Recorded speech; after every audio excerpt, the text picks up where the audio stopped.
Cincinnati police made at least 119 arrests last night. Yeah, most were for curfew violations, some gun charges.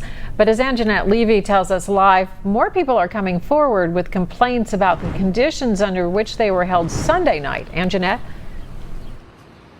Yeah, that's right, Paula. A lot of complaints that we continue to hear today. We heard many yesterday about the conditions in the jail on Sunday night. Some organizations are actually talking about the possibility of filing a lawsuit against the Cincinnati Police Department and the Hamilton County Sheriff's Office. 6 organizations, including the Hamilton County Public Defender's Office, issued a statement a short time ago. It's a very lengthy statement. We're going to put part of that up on the screen for you.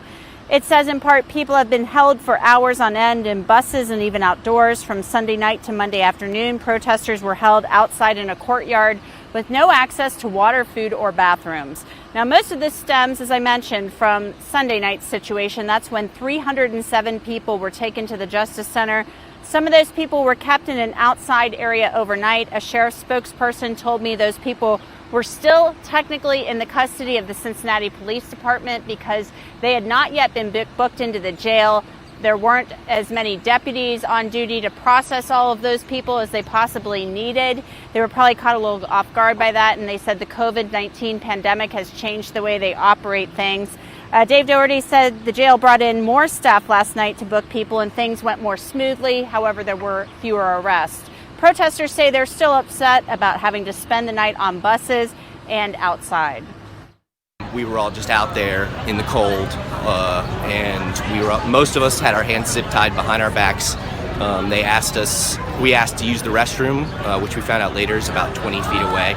They refused to let us. A few women ended up peeing on themselves. Is it possible people urinate on themselves? Yes. But I do know is we allowed these people to use the bathroom. We escorted them inside the Justice Center to use the restroom.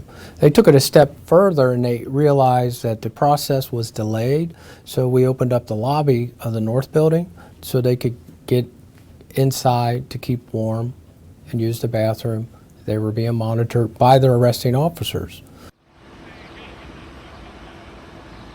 And Dave Doherty says that the jail did give them breakfast and bottles of water, or some type of water, I should say. He says he believes there was much better communication last night between the Cincinnati Police Department and the Sheriff's Office, which operates the Justice Center, the Hamilton County Jail. He said that some of the protesters were on buses. They were actually taken to another location. Some of them were then brought here. Others were actually just cited to court and then released. And we know that that was probably on the recommendation of the city of Cincinnati. We were hearing that yesterday, that the solicitor's office was saying these people should be cited and let go. And Doherty also said he believes law enforcement did a pretty good job with what they were faced with, but obviously there are others who disagree. Paula, we'll send it back to you. All right. Thank you, Angenette. Cincinnati police say 64% of those arrested last night were white, 29% black, and 6% listed as other ethnicities.